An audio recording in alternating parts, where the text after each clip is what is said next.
안녕하세요. 김하연 변호사입니다. 오늘 주제는 이거래요. 외도하는 유부남.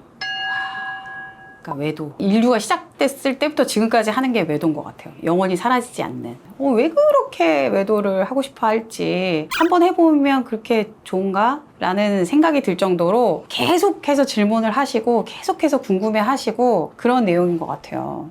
그래서 저도 이 정도 사실 상담을 했으면 외도에 대해서는 도가 트지 않았을까 생각을 하는데, 외도에 대해서 궁금하신 점, 이혼을 하시겠다는 건지 아니면 외도하는 유부남을 피하겠다는 건지 모르겠지만 하여튼 뭐가 됐건 간에 이 외도하는 유부남에 대해서 얘기를 해보려고 합니다.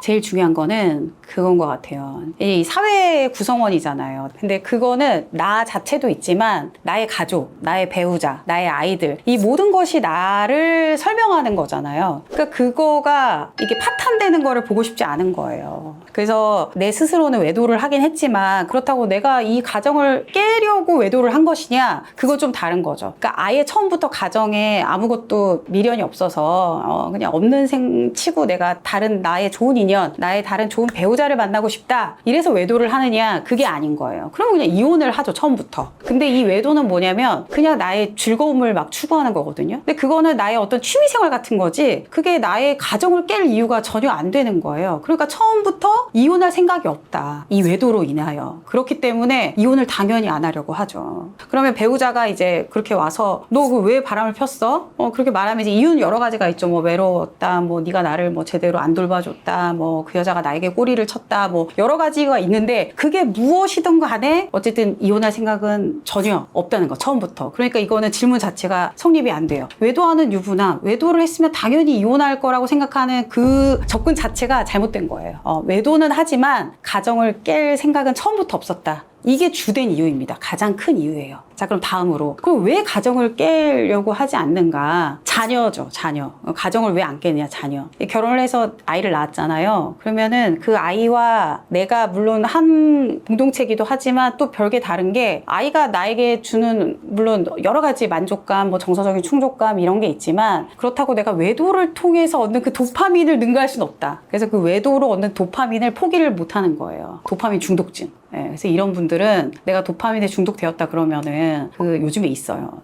산에 있는 절에 가면은 한 5일간 핸드폰도 다 압수를 하고 어떤 도파민 분비하는 것도 못하게 하고 명상만 하게 하는 그 프로그램이 그렇게 인기가 있대요. 그걸 한번 받아보셔도 될 것 같아요. 그러니까 그 정도로 이 몰래 만나고 몰래 카카오톡하고 출근한다고 하고 몰래 이렇게 해외여행 가고 이런 거 자체를 굉장히 스릴 있어 하고 굉장히 즐기는 거예요. 그리고 그런 점이 있지만 그거는 자녀 문제와는 완전히 별개잖아요. 근데 만약에 내가 이혼을 한다, 그럼 이 자녀를 누가 키워요? 와이프한테 보내기도 싫어요. 왜냐면 나는 자녀를 사랑하거든요. 그러니까 내가 바람을 피우는 남자가 이게 자녀를 사랑하지 않는 게 아니에요. 그러니까 그걸 착각하시면 안 돼요. 그래서 자녀를, 나도 사랑하니까 매일 자녀를 보고 싶은데, 우리 우쭈쭈쭈를 맨날 보고 싶은데 이거를 보낼 수는 없죠. 그러면 내가 와이프하고 이혼하고 키울 수 있느냐? 또 그거는 전혀 다른 얘기잖아요. 못 키워요. 제가 보면 대부분의 남자들은 절대 아이를 그렇게 혼자서 키우기 쉽지 않다, 혹은 뭐 시어머니의 도움, 이렇게 가족의 도움을 받아서 키우긴 하는데, 어찌됐든 그래서 자녀를 그런 식으로 나와 분리할 생각이 없기 때문에 더더욱 또 이혼은 못하겠다, 이렇게 나오는 거죠. 그리고 와이프한테도 그런 식으로 설득해요. 우리 애는 어떡할 거야? 나는 그래, 나는 죽일 놈이야. 나는 죽일 놈이지만 우리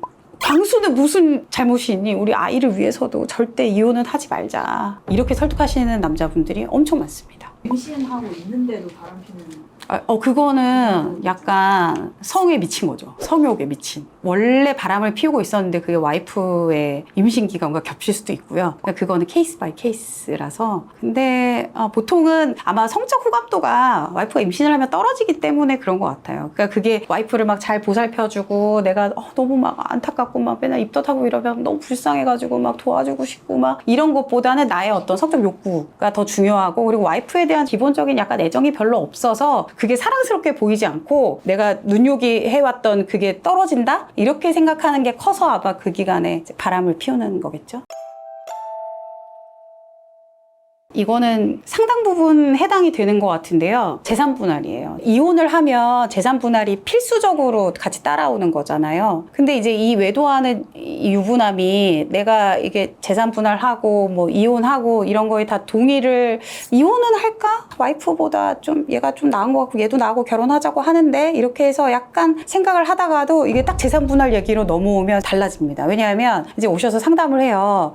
뭐 제가 뭐 여자 변호사님께 부끄럽지만 뭐 이런 말씀을 좀 여쭤보고 싶은데요 라고 하면서 이렇게 조심스럽게 시작을 하거든요. 그래서 이제 이혼을 할까? 왜냐면 와이프한테도 불만이 많았던 거예요. 그래서 막 내가 외도를 했는데 들킨 김에 내가 이혼을 하자 이렇게 하려고 마음을 먹었는데 이제 재산 분할을 해줘야 된다고 이제 변호사가 설명을 하거든요. 근데 재산 분할을 어디까지 해줘야 되냐? 이제 물론 결혼 기간 뭐 여러 가지에 따라 다르지만 외도는 게다가 유책 배우자시잖아요. 유책 배우자니까 위자료도 줘야 되고 그다음에 이제 결혼 기간이 길어지면 길어질수록 한 50% 가까이 육박하는 금액을 다 재산 분할을 해줘야 되거든요. 오히려 여자가 더 많이 가져갈 수도 있죠. 형성 기여도가 더 크다면. 그러니까 그럴 때 그러면은 현금으로 재산 분할 해줄 수 있는 사람 별로 없어요. 왜냐면 우리나라는 아파트가 대부분 제일 큰 재산이잖아요. 그러면 그 아파트에 그 이제 은행, 아파트는 은행 거니까 그래서 은행 빚대주고 하면은 나는 서울은커녕 이 주변부에도 갈 수가 없고 심지어 나 혼자서 한다 그러면 대출도 안 나오는 거예요. 원래 지금 내가 살고 있는 만큼의 집을 가질 수가 없어요. 절대로. 그리고 매달 뭐 양육비 보내줘야 된다 그러죠. 뭐 위자료도 줘야 된다 그러죠. 그러면 이게 덜컥 겁이 나요. 아, 안 되는구나. 이거만큼 막아야 되겠구나. 그래서 와이프가 그런 불편함을 다 감수하고 나는 너 같은 더러운 놈이랑은 못 살겠다. 이러면서 이혼하자고 해도 어떻게든 이혼을 막아야 된다고 이렇게 생각을 많이 하죠. 혹은 이런 것도 많이 물으세요. 양육비를 안 주면 어떻게 되나요? 재산 분할이 그러면 아파트가 안 팔리면 어떻게 되나요? 이렇게 구체적인 질문으로 들어갑니다. 그러니까 그 정도로 재산 분할이 특히 요즘 같은 경우에 쉽지 않다. 다들 이런 상황이실 거잖아요. 그래서 그런 부분 때문에도 더 이혼을 이제 안 하겠다. 이렇게 나옵니다.